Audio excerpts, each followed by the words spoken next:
এসে পাশে বসে, পায়ে পায়ে কখনো চলে যায় দূর। এ জীবন উদযাপনের সুর, রেডিও রেডিও যাদবপুর, এগিয়ে চলার সুর, radio radio Jadavpur. 90.8 megahertz community radio, Jadavpur university. মুক্ত চিন্তার পথে ভিন্ন মননের খোঁজ, কমিউনিটি রেডিও যাদবপুর। আপনারা শুনছেন কমিউনিটি রেডিও যাদবপুর 90.8 মেগাহার্টজ। এই বেতার সম্প্রচারটি যাদবপুর বিশ্ববিদ্যালয়ের technical education quality improvement program TEQIP-র অংশ। শুরু হচ্ছে আমাদের বিশেষ অনুষ্ঠান ম্যাটিক্স কৃষি পাঠশালা। এই অনুষ্ঠানে আমরা ভূমি সুরক্ষা এবং চাষবাসের নানান দিক নিয়ে আলোচনা করব। 90.8 কমিউনিটি রেডিও JU-তে এই বিশেষ অনুষ্ঠান শুনবেন সপ্তাহে 3 দিন। সঙ্গে থাকবেন কৃষক এবং কৃষি বিশেষজ্ঞরা। ভারত সরকারের রাসায়নিক ও সার মন্ত্রকের উদ্যোগে এবং ম্যাটিক্স ফার্টিলাইজার অ্যান্ড কেমিক্যালস লিমিটেডের সহায়তায় অনুষ্ঠানটি সম্প্রচার করা হচ্ছে। ভারতের যে সার কোম্পানিগুলি সবচেয়ে দ্রুত গতিতে বৃদ্ধি পাচ্ছে ম্যাটিক্স ফার্টিলাইজার্স অ্যান্ড কেমিক্যালস লিমিটেড তার মধ্যে অন্যতম। পশ্চিমবঙ্গের পানাগড়ে অবস্থিত তাদের কারখানায় বছরে 12.5 লক্ষ টনের ওপর ইউরিয়া সার উৎপাদন হয়। ভারত সরকারের গ্রিনফিল্ড প্রজেক্ট হিসেবে স্বীকৃত এই কারখানায় তৈরি হয় ডক্টর ফসল। ইতিমধ্যেই যা পূর্ব ভারতের সর্বাধিক বিক্রিত ইউরিয়া সার হয়ে উঠেছে। কৃষি উন্নয়ন ও ভূমি সুরক্ষা, ক্ষুধা, অপুষ্টি ও দারিদ্র্য দূরীকরণ, গ্রামীণ এলাকা ও বস্তি উন্নয়ন, লিঙ্গ সাম্য, পরিবেশ, স্বাস্থ্য, শিক্ষা ইত্যাদি নানান বিষয়ের উপর জোর দেয় ম্যাটিক্সের CSR প্রকল্পগুলি। ম্যাটিক্স এক সবুজ ভবিষ্যতের অঙ্গীকার।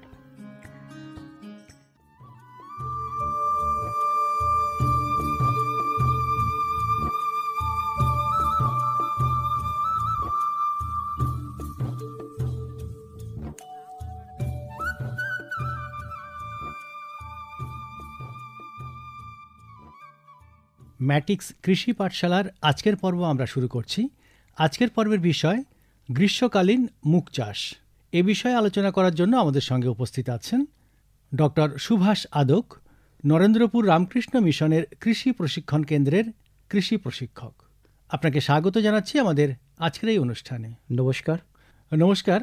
আমরা আজকে যে বিষয় রেখেছি সেটা হলো গ্রীষ্মকালীন মুগ চাষ, অর্থাৎ মুগ চাষের তো একটা নিজস্ব সিজন আছে, গ্রীষ্মকালেই মুগ চাষটা করা হয়। তো সেই সিজন নিয়ে যদি বলেন যে কখন মুগ চাষ আমরা করব।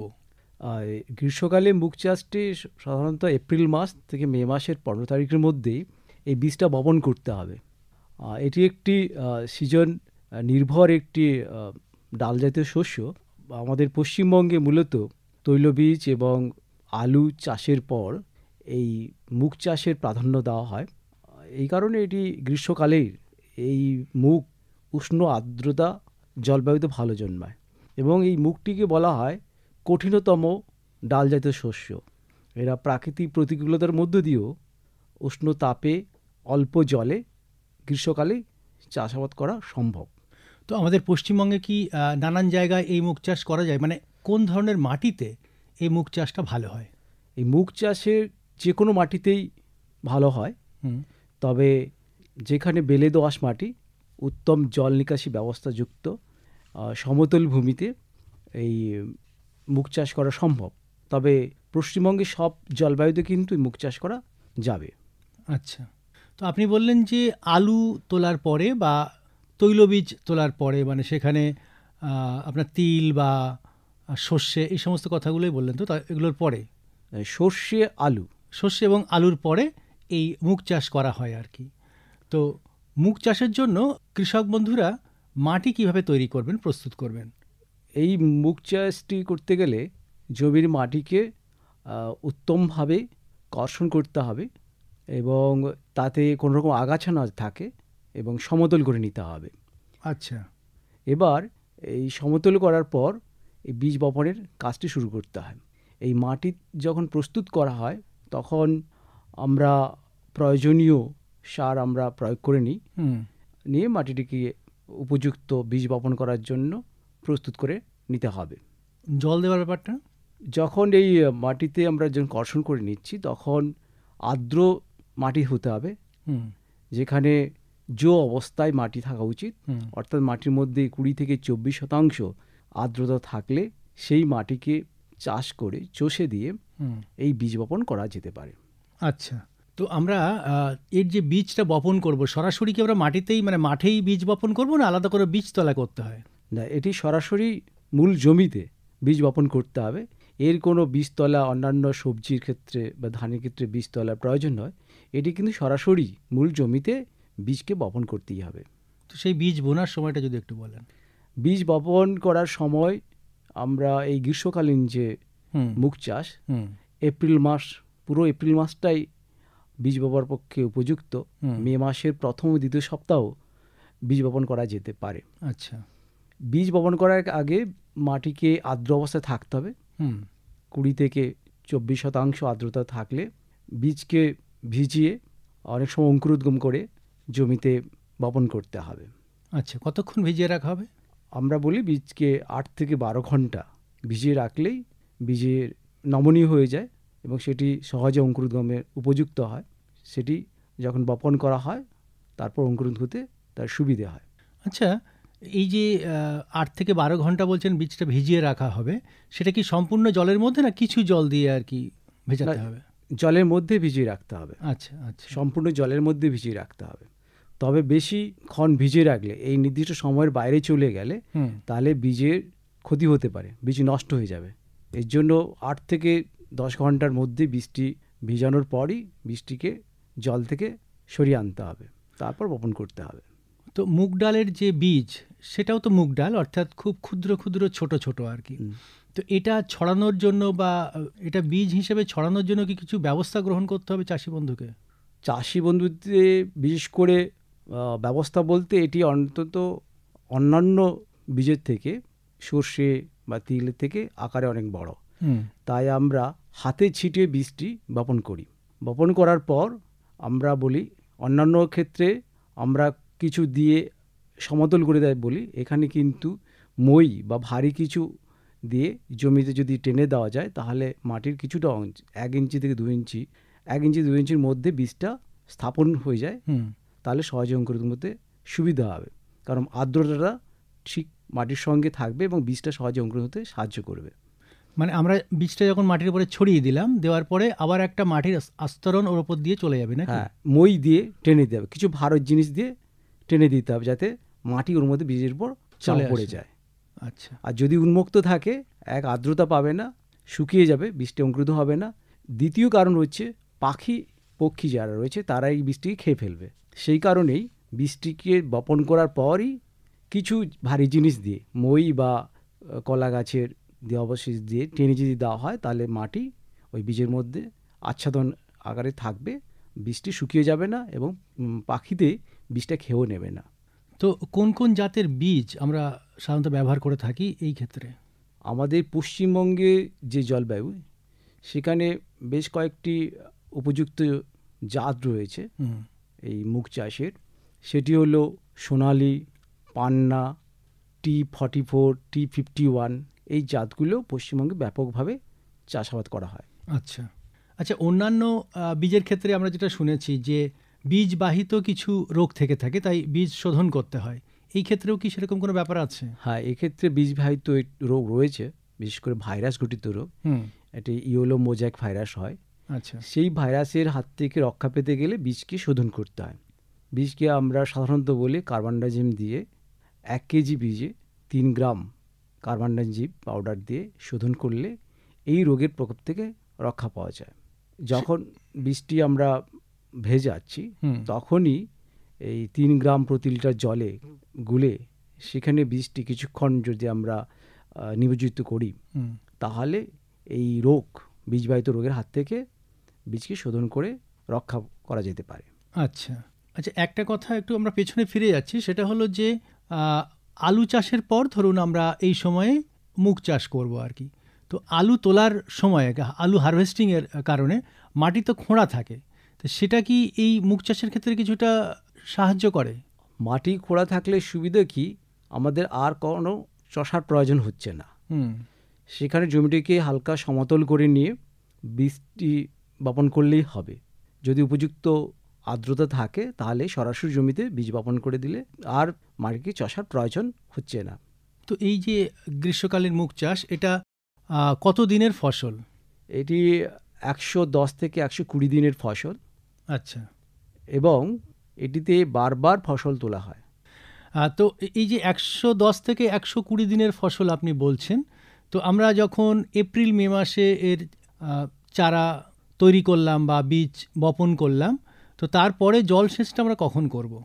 এই ফসলের জলের চাহিদা খুব কম। আচ্ছা আচ্ছা। এবং খুব তাপ সহ্য করতে পারে এরা। আমরা মূলত বলি যে 2 থেকে 3 বার যদি জলসেচ দেওয়া হয়, সেটা যখন জমিতে বীজ বপন করা হয় তখন জমি প্রস্তুতকালীন একবার জলসেচ, বীজ বপন করার 20 থেকে 25 দিন পরে আগাছা উৎপাটন করার পর আর একবার জলসেচ দেওয়া হয়। এরকমইভাবে 20 থেকে 25 দিন অন্তর করে মাটির মধ্যে রসের উৎস দেখে, অবস্থা দেখে দ্বিতীয়বার জলসেচ করা হয়। এই মাঝে মাঝে বৈশাখী বা জ্যৈষ্ঠ মাসে বৃষ্টিপাত হয়, সেই বৃষ্টিপাত হলে আর জলসেচের প্রয়োজন হয় না, নতুন করে আলাদা করে জলসেচের প্রয়োজন হচ্ছে না। আচ্ছা, এই যে আগাছার কথা বললেন, আগাছা উৎপাদনের জন্য কৃষিবন্ধু কি ব্যবস্থা গ্রহণ করবেন? গ্রীষ্মকালে আগাছার প্রকোপটা খুব কম হয়, কারণ প্রচুর তাপ থাকে এবং জলের সংকট হয়। সে কারণে আগাছা তবু জন্মাবে, কিছু পরিমাণে হয়। সেই জন্য আমরা বলি যখন বীজ বপন করার 20 দিনের মাথায়, 18 থেকে 20 দিনের মাথায় হ্যান্ড উইডিং, মানে হাতের সাহায্যে আগাছাগুলো তুলে ফেলবেন। এটার সঙ্গে সঙ্গে গাছের যে পপুলেশন, আমরা গাছের যে নির্দিষ্ট দূরত্বে গাছ থাকা দরকার, সেটাকেও বজায় করার জন্য থিনিং করা প্রয়োজন হয়, মানে গাছকে হালকা করে দেয়। কিছু গাছ ওখান থেকে তুলে নেওয়া হয়, তুলে নির্দিষ্ট দূরত্বে গাছের আদর্শ একটি জমি তৈরি করা যায়। নির্দিষ্ট সংখ্যক গাছ রেখে বাকি অপ্রয়োজনীয় গাছগুলোকে আমরা জমি থেকে সরিয়ে দিতে পারি। তাহলে আমরা যদি 1 বিঘে বা 1 একর জমি ধরি, কতটা বীজ আমাদের ছড়াতে হচ্ছে? 1 একর জমি হলে আমাদের প্রায় 4 থেকে 5 কেজি বীজের প্রয়োজন হয়। আর যখন আমরা ছড়ানোর পরে এই যে বললেন আগাছা হচ্ছে বা গাছ ঘন ঘন হয়ে যাচ্ছে, সেটা যে তুলে নেবে, কিরকম আমরা দূরত্ব বজায় রাখবো? আমরা বলি যে 1.5 ফুট থেকে 1 ফুট, গাছ 1.5 ফুট থেকে 1 ফুট দূরত্বে থাকলেই একটি উপযুক্ত বা আদর্শ গাছের দূরত্ব বজায় রাখা সম্ভব, এবং এতে গাছের ফলনও ভালো হয়, বৃদ্ধিও ভালো হয়। দূরে সে পাশে বসে, পায়ে পায়ে কখনো চলে যায় দূর। এ জীবন উদযাপনের সুর, রেডিও রেডিও যাদবপুর, এগিয়ে চলার সুর, radio radio Jadavpur. 90.8 megahertz community radio Jadavpur university. মুক্ত চিন্তার পথে ভিন্ন মননের খোঁজ, কমিউনিটি রেডিও যাদবপুর। আপনারা শুনছেন কমিউনিটি রেডিও যাদবপুর 90.8 মেগাহার্টজ। এই বেতার সম্প্রচারটি যাদবপুর বিশ্ববিদ্যালয়ের technical education quality improvement program TEQIP-র অংশ। জেইউ কমিউনিটি রেডিও 90.8 মেগাহার্টসে শুনছেন ম্যাটিক্স কৃষি পাঠশালা। ম্যাটিক্স কৃষি পাঠশালার আমাদের আজকের পর্বে আমরা আলোচনা করছি গ্রীষ্মকালীন মুগ চাষ। এ বিষয়ে আলোচনা করার জন্য আমাদের মাঝে আজ স্টুডিওতে উপস্থিত আছেন ডক্টর সুভাষ আদক, নরেন্দ্রপুর রামকৃষ্ণ মিশনের কৃষি প্রশিক্ষণ কেন্দ্রের কৃষি প্রশিক্ষক। আমরা তো গ্রীষ্মকালীন মুগ চাষ নিয়ে যে কথাগুলো আপনাদেরকে শুনলাম, যে কখন আমরা চাষ করব, মাটি কিভাবে আমরা প্রস্তুত করব, বীজ কিভাবে আমরা ছড়াবো এবং বীজ কিভাবে শোধন করব, এবং আগাছা হলে বা গাছ যদি ঘন হয়ে যায় তাহলে আমরা কিভাবে সেটাকে গাছ তুলে পাতলা পাতলা করে আদর্শ একটা জমি বা আদর্শ চাষ আমরা সেখানে তৈরি করব আর কি। তো এবার একটু জানতে চাইবো যে প্রত্যেকটা চাষের জন্যই তো আপনার সারের প্রয়োজন হয়, এই ক্ষেত্রে কোন সার কতটা প্রয়োজন? এই মুগ চাষ হচ্ছে একটি ডাল জাতীয় ফসল।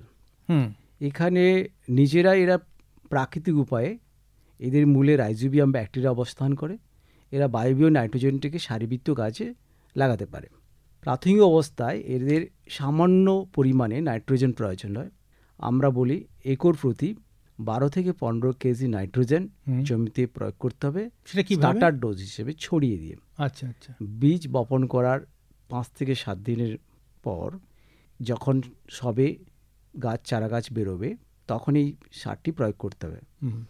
20 দিনের পর এই মুগ গাছে মূলে অর্বুদ তৈরি হয়ে যায়। আচ্ছা। প্রাকৃতিকভাবে তারা তখন বায়ুমণ্ডলীয় নাইট্রোজেনটি গ্রহণ করে সারভিত্তিক কাজে ব্যবহার করতে পারে। এরপরে যেটা আছে ফসফেট ঘটিত সার, এটা জমি প্রস্তুত করার সময় আমরা বলি 15 থেকে 20 কেজি 1 একর জমিতে এটা প্রয়োগ করতে হবে। আর পটাশিয়াম সার এখানে খুব কম প্রয়োজন হয়, আমরা বলি 10 থেকে 12 কেজি পটাশিয়াম সার মূল জমি প্রস্তুত করার সময় একদম শুরুতেই ছড়িয়ে দিতে হবে। আর মূলত এখানে যেসব জমিতে আলু চাষ করা হয়েছে সেক্ষেত্রে আমরা প্রায় সার প্রয়োজন হয় না, লাগেই না একদম। কারণ আমরা আলু চাষের করার সময় বিভিন্ন রাসায়নিক সার পর্যাপ্ত পরিমাণে দেওয়ার ফলে বেশ কিছু সার অব্যবহৃত অবস্থায় জমিতে থাকে। আচ্ছা। সেটি এই ডালজাতীয় শস্যের পক্ষে খুবই আদর্শ এবং বাইরে থেকে অতিরিক্ত কোনো রাসায়নিক সারের প্রয়োজন হয় না। চাষিদের এতে অনেকটা ব্যয় কমে যায়। মানে আলুর চাষের ব্যবহৃত সারকে অন্য একটি ফসলে চাষে ব্যবহার করা যেতে পারে। আর জৈব সার?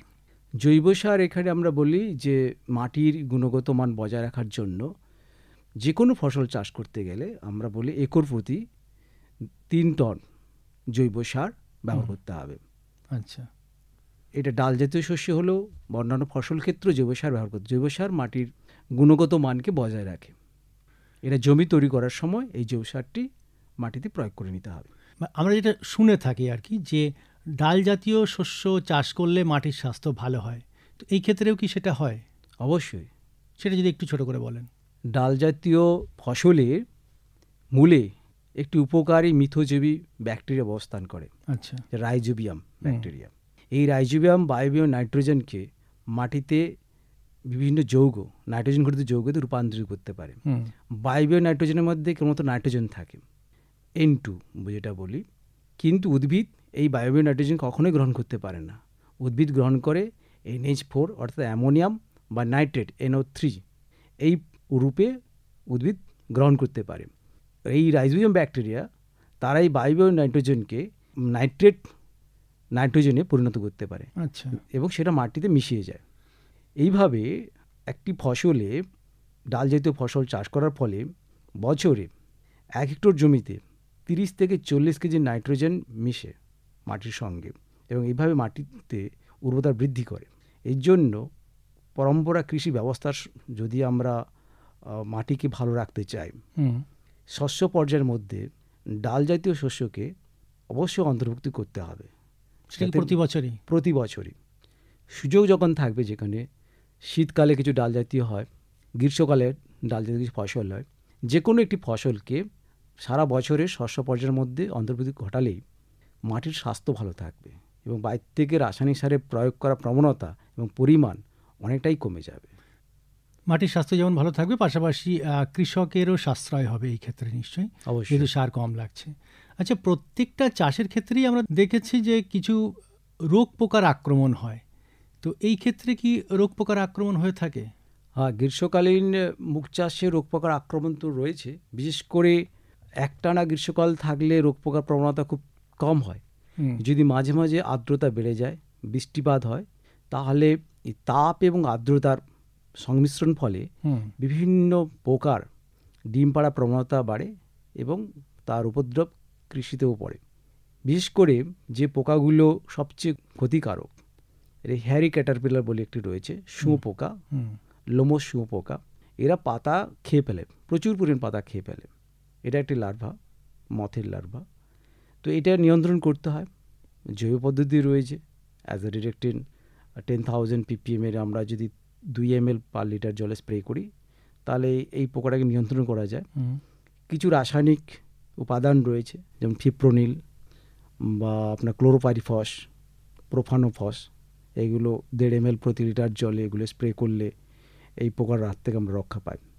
এছাড়া কিছু আছে, অ্যাফিড আছে, তারপর রয়েছে বিটল, এক ধরনের লাল পোকা, হুম, খোলকযুক্ত লাল পোকা। এরা গাছের পাতা থেকে সবুজ অংশ থেকে রস শোষণ করে নেয়, তার ফলে কি পাতার বৃদ্ধি ব্যাহত হয় হুম, এবং পরোক্ষভাবে গাছের বৃদ্ধিও হ্রাস পায়, ফলনও কম হয়। এটি একটি ক্ষতিকারক পোকা।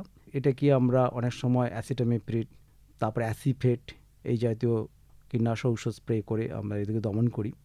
আর জ্যাসিড, অ্যাফিড এগুলোও রয়েছে, এগুলো সাধারণত আমরা থার্মেথক্সন, অ্যাসিটামিপ্রিড এসব স্প্রে করে এই পোকাগুলোকে নিয়ন্ত্রণ করা যায়।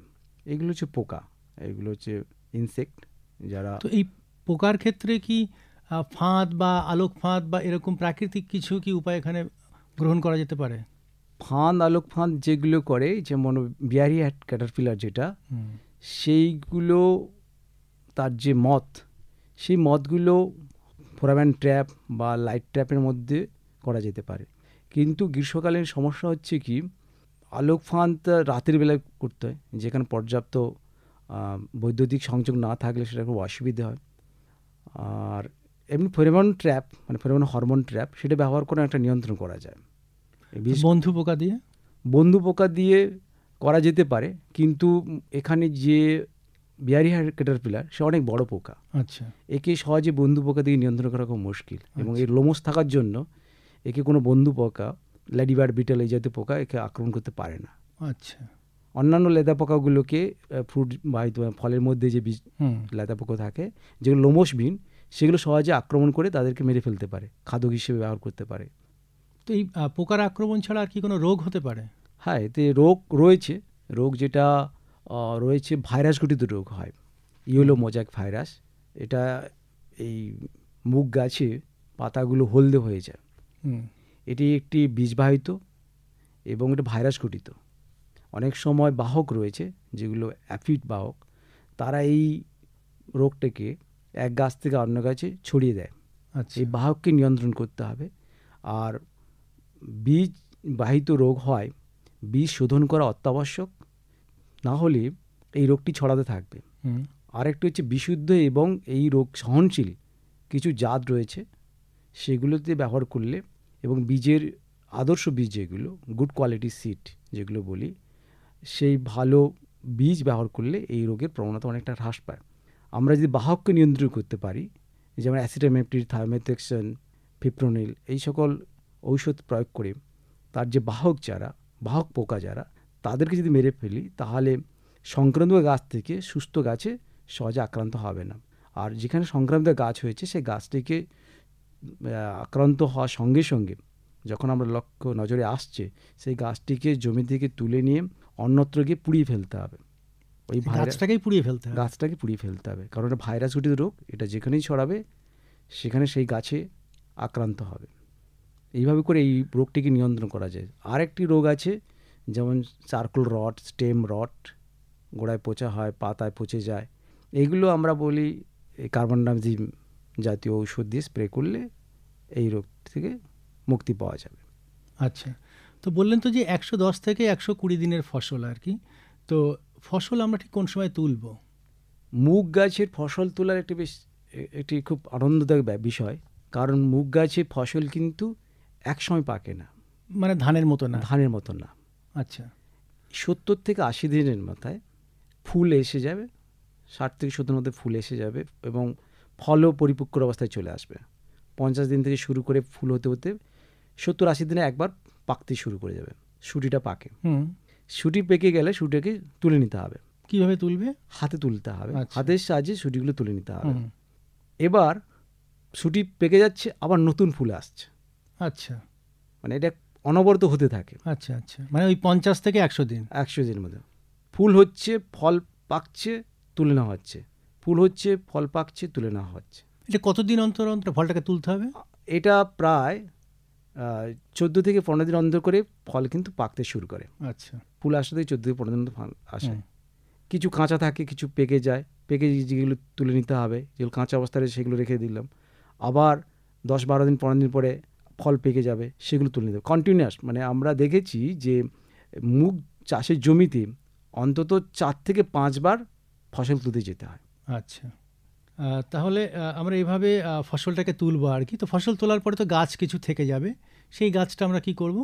ফসল তোলার পর গাছটাকে শেষে আমরা হুম জমি থেকে ফসল তুলে না হয়, হুম যখন গাছটা শেষ হয়েছে শুকিয়ে যায়, যখন 110 দিন 15 দিন 20 দিন হলো গাছটা শুকিয়ে যায়, হুম আর নতুন কোনো ফুল আসে না এবং ফলও আর নতুন করে ধরে না, হুম তার ফলে গাছটা শুকিয়ে যায়।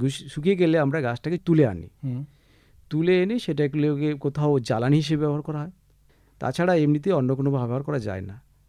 আচ্ছা, তো আমরা এই যে ফসলটা তুললাম, ফসলটা তোলার পরে খাওয়ার জন্য প্রস্তুতি করব বা সংরক্ষণ করে রাখবো আগামী চাষের জন্য, সেটা কিভাবে করব?